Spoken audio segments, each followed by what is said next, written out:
What's up, guys, and welcome to another episode of Gamescript.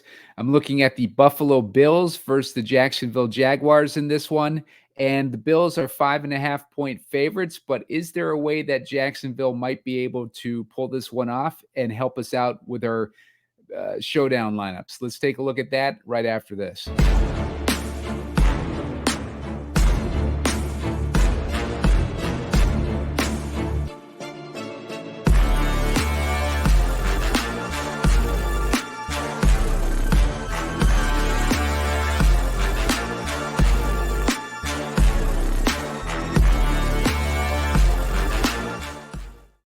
Hey, what's up, guys? Simon Edwards at Pumacom here with Heat Seeker Sports, and you're watching another episode of Gamescript. Already put one out earlier today, the Cincinnati Bengals versus the Washington Commanders, so check that out.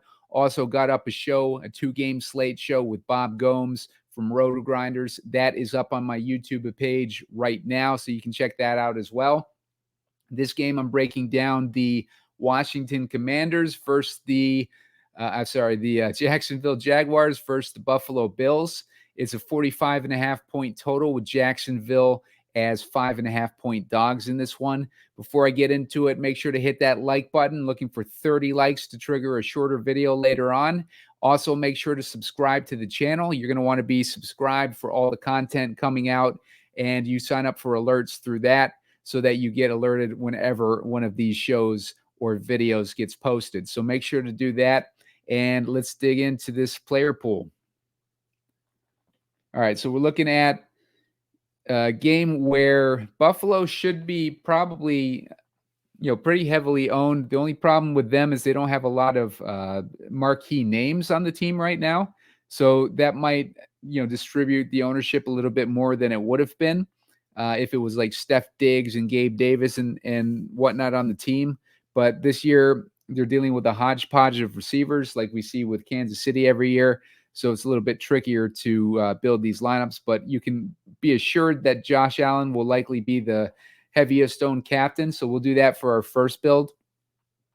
Josh Allen is playing against man coverage this week, and he does really well against man coverage. Jacksonville loves to run a man heavy scheme, and that should benefit Josh Allen significantly.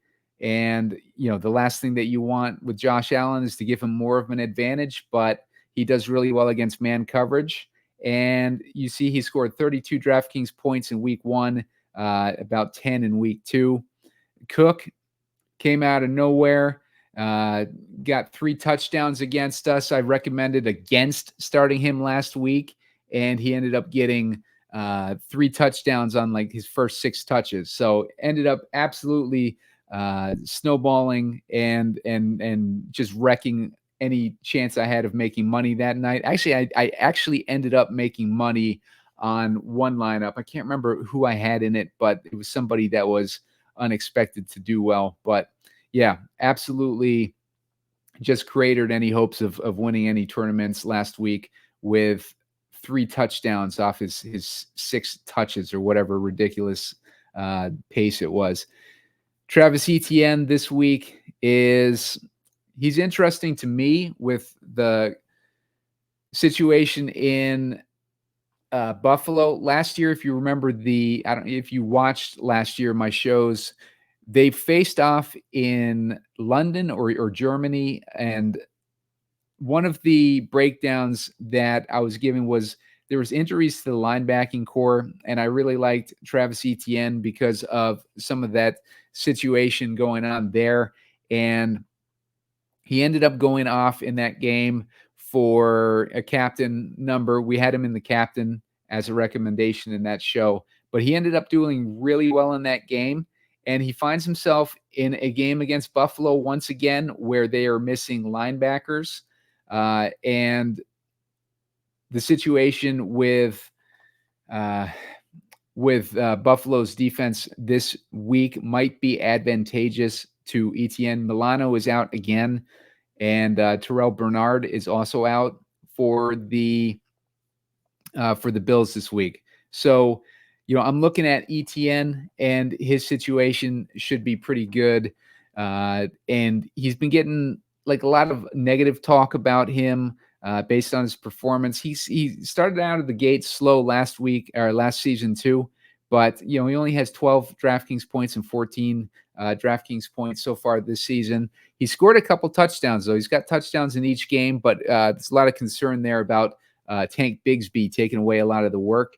But Etienne, like in a matchup like this, might be a good start, like just with 29 DraftKings points a game that Buffalo is giving up to running backs. So that is another favorable thing for Etienne. So maybe we keep him in mind when we're building lineups as a potential captain option.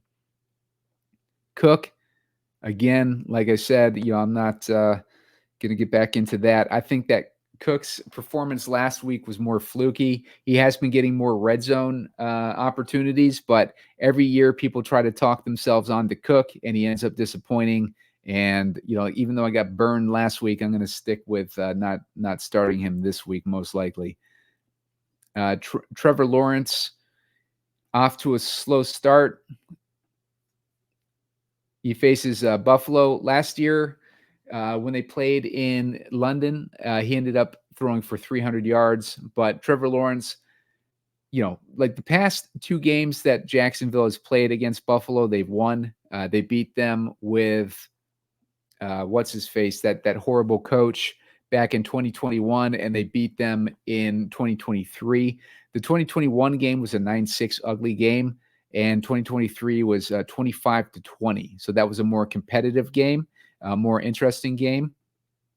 In that particular game, Trevor Lawrence leaned most heavily on Calvin Ridley. He leaned heavily on Christian Kirk as well. I think Christian Kirk is an interesting option this week as well. Again, with those linebacker issues, I think it benefits Etienne, Kirk, and the tight end in the passing game. So Trevor Lawrence, I think I'm keeping him in my my player pool. Hopefully, he's a little bit lower owned with all the terrible games that he's played so far this season. Khalil Shakir, I'm interested in him. I think he's more of a zone coverage target than a man coverage target. So maybe not as high on Shakir as I normally would be in this spot. Kincaid, I'd have to see what his man coverage is as well. Let's see. Let me see if I can dig it up real quick.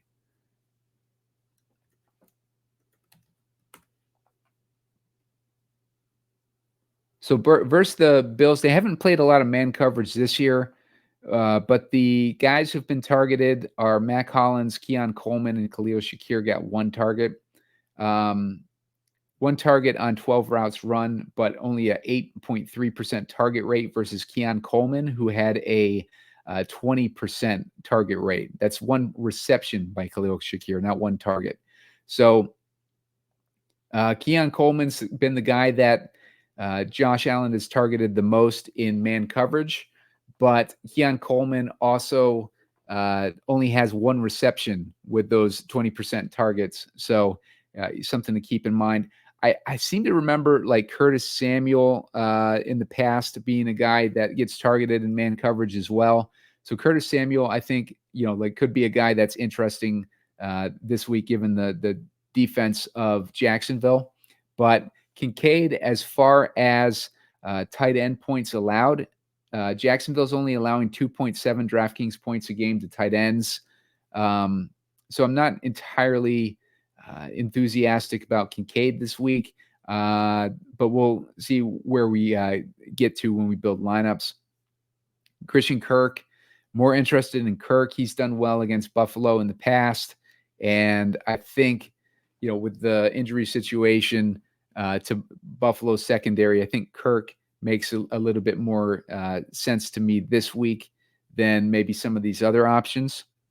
Brian Thomas, he's been interesting too. He's gotten 4 targets a week so far, 4 receptions in week 1, 2 in week 2. He scored that touchdown in week 1, but really hasn't done too much.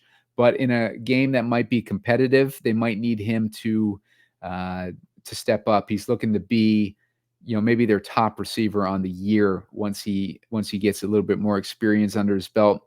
Coleman is that guy I mentioned for Buffalo. He's only at 5,800. Got the highest target share against man coverage. Big-bodied receiver, 5 targets in week 1 for 4 receptions, 51 yards. Hasn't scored a touchdown yet, and he hasn't had a big fantasy performance, so he's not really on people's radars just yet. If we look at his ownership, I see Coleman at 25% owned in the flex, in the captain position.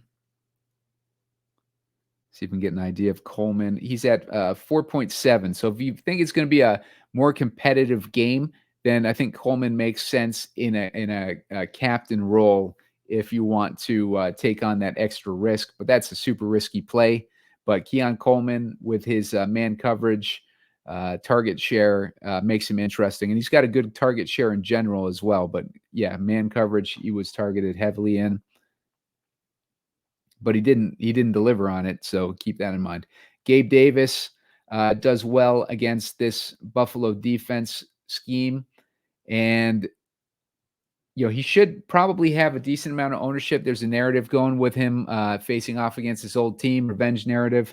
Hasn't done anything yet this season, but Gabe Davis is always one of those guys that starts, he's hit or miss. He's always going to be hit or miss. And, against his old team, I wouldn't be surprised to see Gabe Davis light things up in Buffalo after getting a bunch of crap from the Buffalo fans. So I think that would make a lot of sense. Bass and Little, I think, are both in play as the kickers. I think both teams should be able to move the ball in this one. Bills D, don't hate the Bills D if Lawrence continues his struggles. Just make sure you're in that type of a game script if you're going to use them.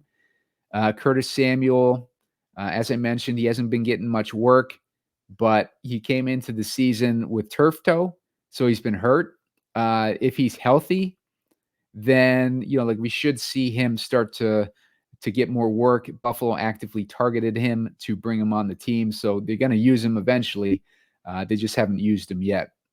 But man coverage, I think Curtis Samuel is a man coverage guy, but watch my shorter video later on to see if I end up on Curtis Samuel.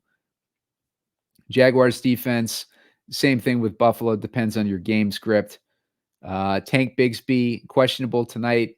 We need him out for Etienne, but he might even be better if he's in, and he's limited if you're going to play Etienne. That way you take away some of that ownership percentage. Brenton Strange is going to be taking over for Evan Engram as tight end this week. Engram is out with an injury. Brenton Strange got 6 targets last week against Cleveland for 9.5 DraftKings points. He's only 3K. Ray Davis, same reason I'm not really into Cook is that these running backs on Buffalo, they really never do anything because Josh Allen is usually there poaching the touchdowns. Scrolling down a little bit, Dearness Johnson, not interested there. Matt Collins is the the wide receiver 3 on the team for Buffalo. 2 targets and 1 target, so he hasn't really done anything. They blew out Miami last week, though, and James Cook was really just dominating the game last week, so he didn't really get a chance to do anything. Dawson Knox, not really interested there. I think there's there's other options on this team with Kincaid and stuff like that. Ty Johnson, not really interested there. Valdez-Scantling would be a guy I'm interested in, man coverage. I might get more opportunities for splash plays. So Valdez-Scantling, I'll keep in my player pool, and he's only at 1,200. Keep an eye on inactives, though. We don't know if he'll get inactive for whatever reason. 2 targets in week 1, 1 target in week 2. But Scantling's a guy that could easily break one off against a defense like the Jags. Other than that, I don't really see a whole lot that I like. So I think we can stop there with breaking these players down. Let's do that Josh Allen build first. I'm going to put Allen in there. I'm going to give him Coleman. His is his favorite target so far this season. And I'm gonna put on the other side Christian Kirk. I'm just gonna say that maybe Kirk is getting a decent amount of targets. He's doing well against this defense. He performed pretty well in that last game that they played against Buffalo. But I think Josh Allen, if I want him in the captain, I'm probably going to put one more receiver in there. Although you can run him naked for all you want in the captain with the amount of fantasy points that Josh Allen puts up. But like just because his receivers are cheap, let's give him one of his, like Shakir or Kincaid. We'll put Shakir in there now. So we got Allen to Coleman and Shakir. We got Christian Kirk on the other side. Let's put, can't get Etienne in there. What if we put Bigsby? Let's assume that Bigsby is going to be healthy and we put him in there. So that way we get, maybe a goal line touchdown or something like that. That's going to leave us with 7,400. That puts us in a situation where you could put Brian Thomas in there. I don't know if I'd do that without Trevor Lawrence putting in two receivers. But you could also use any of these kickers. Gabe Davis is in play there. So you do have a lot of options. You'd be leaving a lot on the table, which is something that you might want to do anyways with Josh Allen and the captain, because he's going to be the highest owned captain on the slate. So something to keep in mind there for strategy. Let's clear that out. Let's say that Etienne is effective in this matchup. We want to get Josh Allen in there. Josh Allen, I'm going to keep putting Coleman in there just because of that, man coverage, 20% target share. Now, they haven't played a lot of man coverage, so it's not a lot to go off of. It's a small sample size, but let's say, for the sake of this lineup, that's the situation. Let's put Trevor Lawrence in too, see where that leaves us. That leaves us with 2,950. If we wanted to come down here and put Valdez-Scantling in there to get that splash play, maybe if Bills are playing from behind significantly, or it's a competitive game, they're getting more work towards Valdez-Scantling and need a splash play out of him. So that makes sense to have him in that scenario. Leaves us with 4,700. You could put in Little as the kicker. Although if I got Lawrence in there, I want to make sure I'm putting a receiver in there too for him. Let's get Coleman out. Let's put Lawrence. Let's put Christian Kirk in there. That's going to leave us with 3,500. You could put Brenton Strange in there too and give another receiver for Lawrence. I think that would make a lot of sense. That way you got Lawrence with Strange and Kirk, who are racking up PPR points. Etienne is getting all those touchdowns, and he's doing some good running himself. Josh Allen is kind of in catch-up mode, but not scoring maybe enough to get him as justified for the captain. And Scantling is a guy that he's kind of throwing to, trying to make a big splash play at some point in the game. So I think that makes a lot of sense there. If we wanted to do something, maybe we put Kirk in the captain and try one of these types of builds. Let's say that Kirk is doing well. We got Lawrence in there with him. We want Josh Allen in there.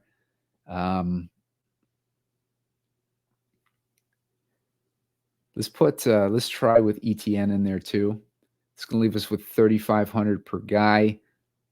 Let's put Scantling in there again. Leaves us with 5,500. That puts us in Gabe Davis territory or the kicker territory. So I think a direction like that makes a lot of sense too.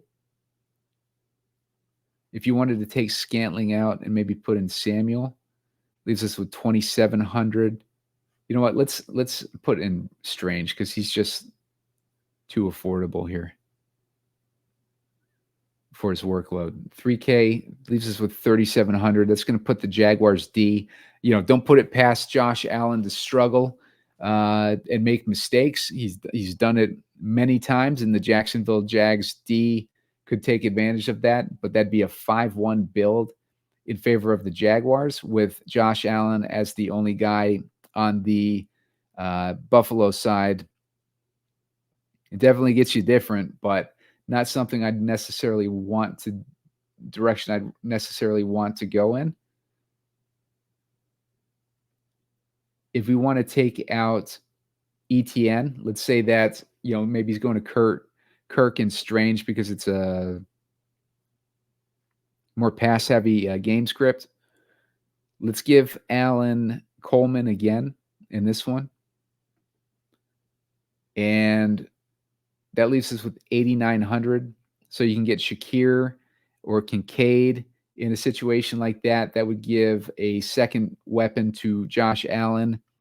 You could also get Brian Thomas in there and give a third weapon to Trevor Lawrence. But if you do that, you're going to want to swap out probably Kirk for Lawrence, because if he's got 3 receivers, he's doing really well. And you can do that and have 900 on the table if you want to put Lawrence in the captain there. So, it gives you a few different options. I'm still thinking about this this whole slate myself. So, check out the 2-game slate. Break it down with Bob Gomes over from Roto Grinders. That's on the YouTube page already.